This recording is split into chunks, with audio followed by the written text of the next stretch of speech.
Hola chicos del sexto grado. Tengan ustedes muy buenos días. En esta mañana estamos con el curso de Historia del Perú. Y nuestro tema de hoy, mis niños, viene a ser la República Aristocrática.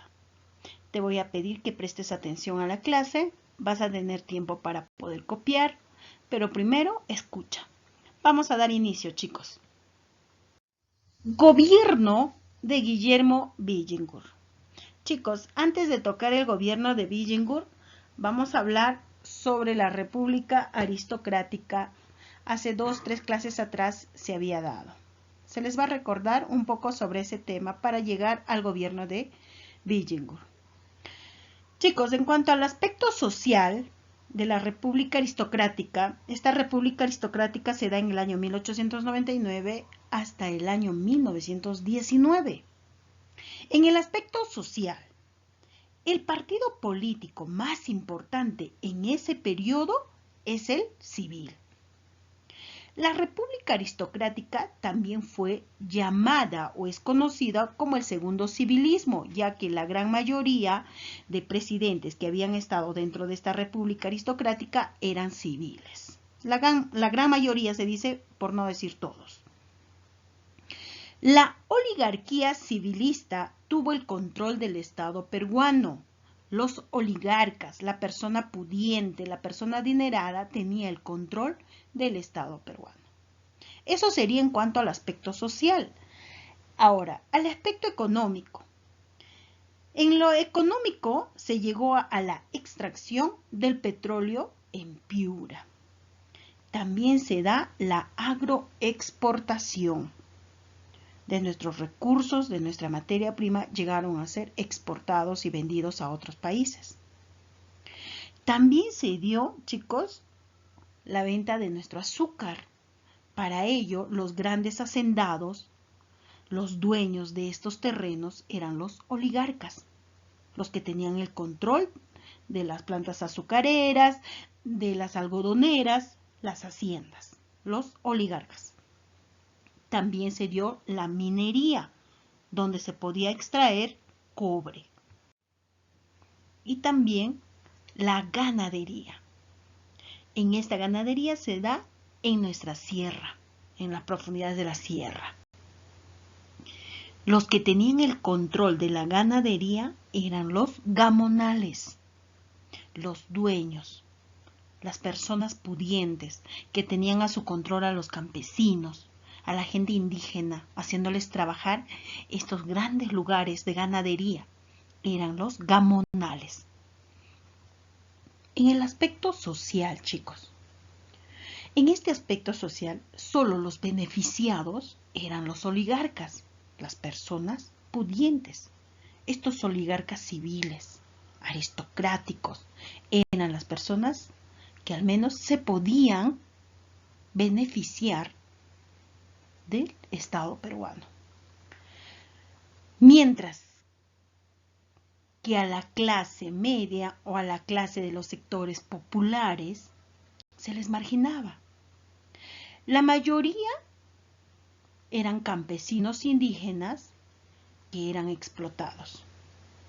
Y los obreros hacían ciertos reclamos. Estos obreros pedían, reclamaban obtener una jornada laboral de las 8 horas de trabajo y no más. No querían trabajar más de 8 horas, que era lo justo que estos obreros pedían. Eso sería en cuanto al aspecto social. Los presidentes de este periodo de la República Aristocrática fueron Eduardo López de Romaña, Manuel Cándamo, José Pardo y Barreda, dentro de su primer gobierno, Augusto B. Leguía, Guillermo Billingur, Óscar Benavides.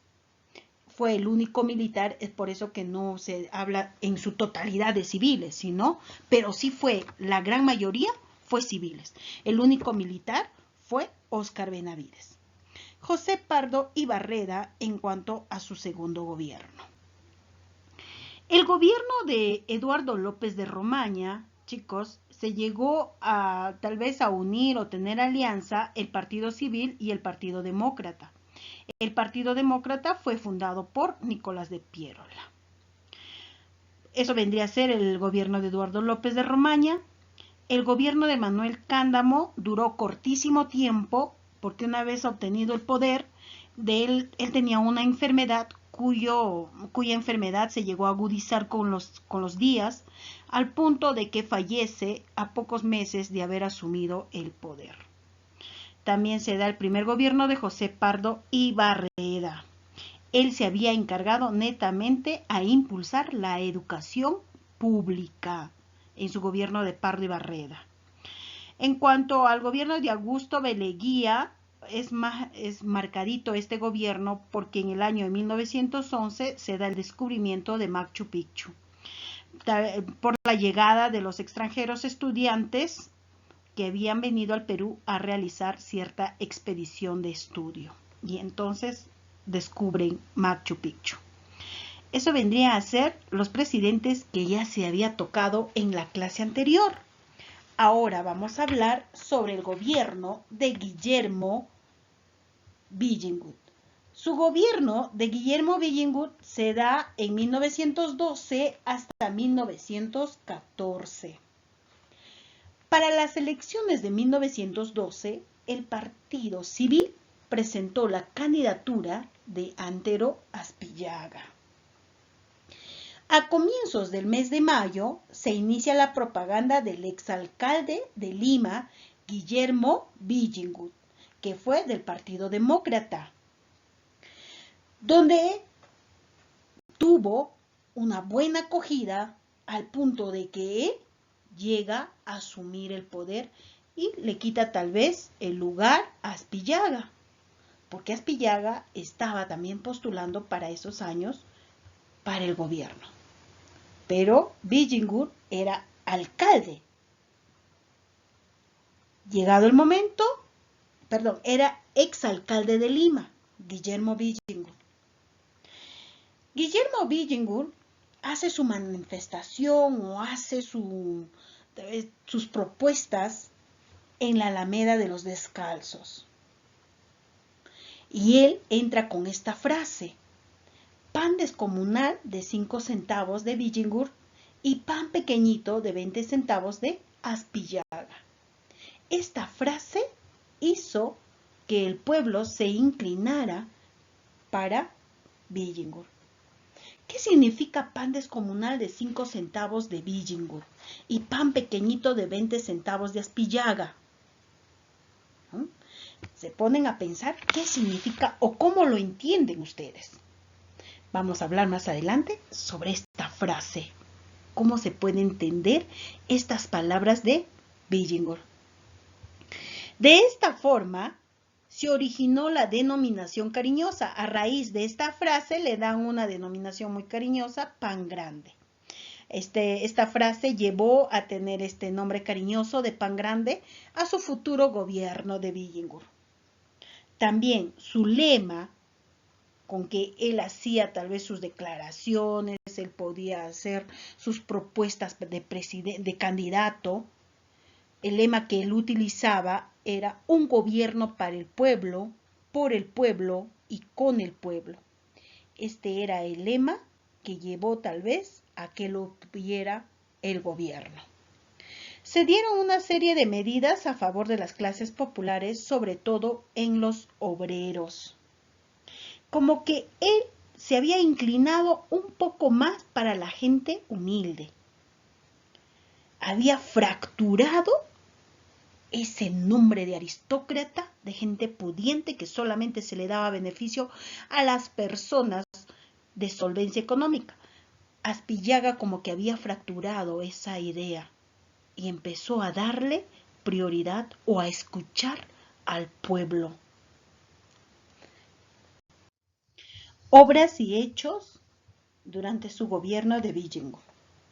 Entre sus obras y hechos más representativos están la ley de las 8 horas de trabajo solo a los jornaleros de muelles y dársenas del Callao de 1913. También llega a otorgar la reglamentación de huelgas. que le permitiese el nombramiento de 3 delegados de los obreros, con el fin de que sirvan como representantes ante los patrones para poder gestionar cualquier pedido, cualquier reclamo. Había 3 representantes. Durante su gobierno, también se produjo el conflicto entre el presidente de la República y el Congreso. Es por ello que Billingur adopta una serie de reformas constitucionales con el fin o con el objetivo de cerrar el Congreso. Su gobierno populista disgustó a la oligarquía que tomó medidas contra él. Como les dije a un inicio, Billingur había llegado a tener otra idea. Él se había involucrado con la gente humilde, se había hecho su gobierno más populista, como que escuchaba al pueblo, lo cual disgustó a la oligarquía, disgustó a la persona aristocrática, a la persona pudiente, adinerada, que ellos tenían el control del Estado peruano. Como que fracturó ese ideal y sencillamente Billingur escuchó al pueblo. Es por eso que su gobierno se hace populista, al punto de ocasionar disgusto a la oligarquía, y ellos tomaron ciertas medidas contra Billingur. El coronel Óscar Benavides fue puesto al mando de la sublevación. Quisieron hacer golpe de Estado por el simple hecho de que era un gobierno populista, al punto de que llegaron a quitarle el cargo. Billingur fue destituido y exiliado a Chile, donde ahí muere. Eso vendría a ser en cuanto al gobierno de Guillermo Billingur. Vamos a seguir en la siguiente clase con los siguientes o con los presidentes que todavía quedan. ¿Ya, chicos? Eso sería todo por hoy, mis pequeños. Te dejo tarea. Vas a dibujar a Guillermo Billingur y también vas a desarrollar el libro, las páginas 87, 88 y 89. Vas a trabajar y minutos más adelante nos vamos a encontrar para seguir profundizando un poco más este tema.